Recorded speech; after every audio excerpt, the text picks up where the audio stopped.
दुर्गराज रायगड सह्याद्रीच्या कुशीत उभा असलेला हा केवळ एक गड नाही, तर तो हिंदवी स्वराज्याच्या वैभवाचा, स्वाभिमानाचा आणि अस्मितेचा अजरामर साक्षीदार आहे. रायरीचा हा दुर्ग स्वराज्यात सामील झाल्यानंतर छत्रपती शिवाजी महाराज स्वतः त्याची पाहणी करण्यासाठी आले. गडाचे अभेद्य कडे, आकाशाला स्पर्श करणारी गगनभेदी उंची आणि निसर्गाने घडवलेले दुर्गम स्वरूप पाहून महाराजांच्या मुखातून उद्गार उमटले, गड बहुत चखोट, तख्तास जागा गड हाच करावा.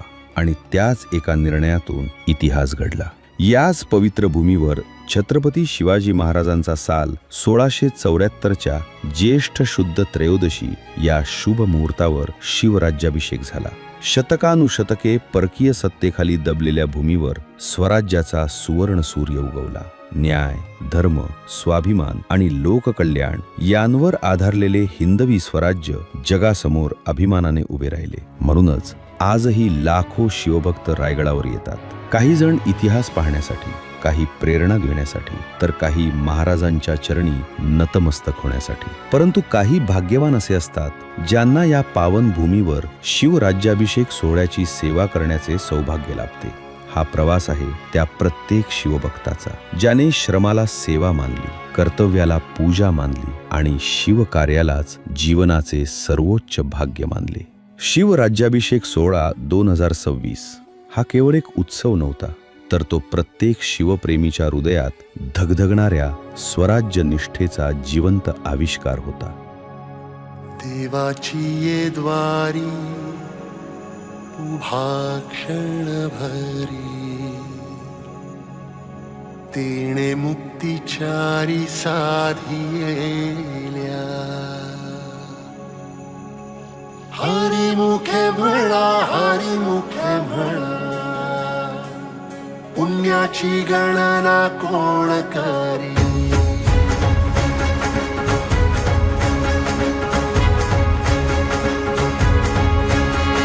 श्वासात विठ्ठल, देहात विठ्ठल, स्नेहात विठ्ठल ओथंबला. डोळ्यात विठ्ठल, आशेत विठ्ठल, हृदयात विठ्ठल ओसंडला. मेघात विठ्ठल, भूमीत विठ्ठल, जीवात विठ्ठल पासावळा. बोलतो विठ्ठल, पाहतो विठ्ठल, हा देखणा सोहळा. तोच माय तोच बाप विठुराया पंढरीचा.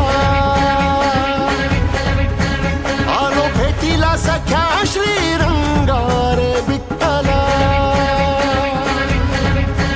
तोच माय तोच बाप विठुराया पंढरीचा.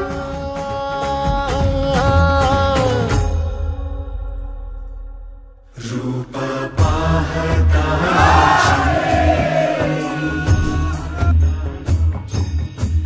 सुख झाले हो साजनी. तो हा विठ्ठल बरवा, तो हा विठ्ठल बरवा, तो हा माधव बरवा. विठू नामाचा गजर, डोईवरी ती तुळस, पंढरीचा रे कळस. पाहता हर्ष डोळ्यातून दाटला, वारी माझ्या विठ्ठलाची, जन्म जन्माच्या सुखाची, जगण्याच्या रिंगणाची. पांडुरंगी असा जीव रे रंगला, पाऊल बाळाचे धावते मातेसी तैसे विठू पासी जाणे आम्हा. सागराशे बाटी जैसे नदी जाय तैसे विठूमय होणे आम्हा. सांगतो विठ्ठल, ऐकतो विठ्ठल, हा देखणा सोहळा. तोच माय तोच बाप विठुराया पंढरीचा. आलो भेटीला सख्या श्रीरंगा रे विठ्ठला. तोच माय तोच बाप विठुराया पंढरीचा.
राज्याभिषेक ठरला, मुहूर्त ठरला.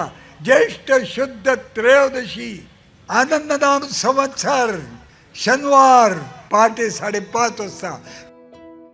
हे सह्यागिरीच्या जखमा बघून तेज जणू गवल, शिवाचं तेज जणू गवल. हे नांगर धरला सोन्याचा अन बीज नव रुजवल, शक्तीचा बीज नव रुजवल. इतिहासाच्या साक्षीने ही सोनेरी सुरवात, शुभ मुहूर्ती गगन भेदी गरजतो शिवराज.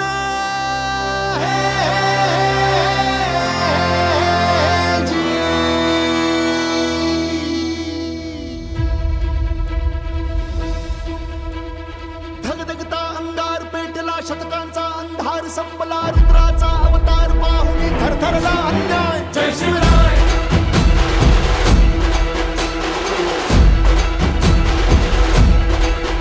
हे लखलखती तलवार नाचता, हर हर हर महादेव गरजता, घालून पळा धावे शत्रू हटवून त्याची पाय. जय शिवराय.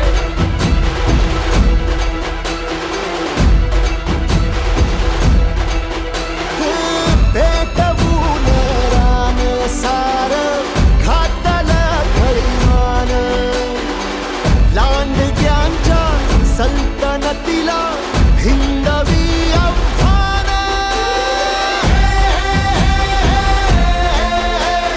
भीषण अत्याचार पाहुनी सरसर सत्वर जाई धावनी, शत्रूचा थरकाप ठेवीचो छाताडावर पाय. जय शिवराय.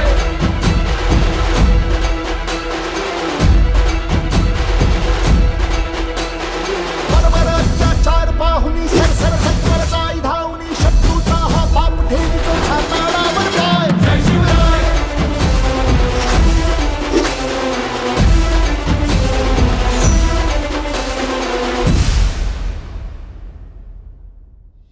ज्येष्ठ शुद्ध त्रयोदशी हा मुहूर्त काही साधा नाही. कित्येक युगानंतर महाराष्ट्रात अयोध्या अवतरली ती याच दिवशी. न्यायाचे, स्वधर्माचे, सुसंस्कृतीचे, हक्काचे, ममतेचे, समतेचे उदार आणि बलाढ्य सिंहासन हिंदुस्थानाला लाभले ते याच दिवशी. 350 वर्षांचे नैराश्य, दुःखाचे सुतक फिटले. सर्वत्र आनंदी आनंद उडाला. सृष्टी डोलू लागली. समुद्र मंथनात देवांनाही मिळाले नाही असे अपूर्व रत्न महाराष्ट्राला, मराठे शाहीला, उभ्या हिंदू पतपातशाहीला मिळाले. शिवबा नव्हे तर छत्रपती शिवाजी महाराज.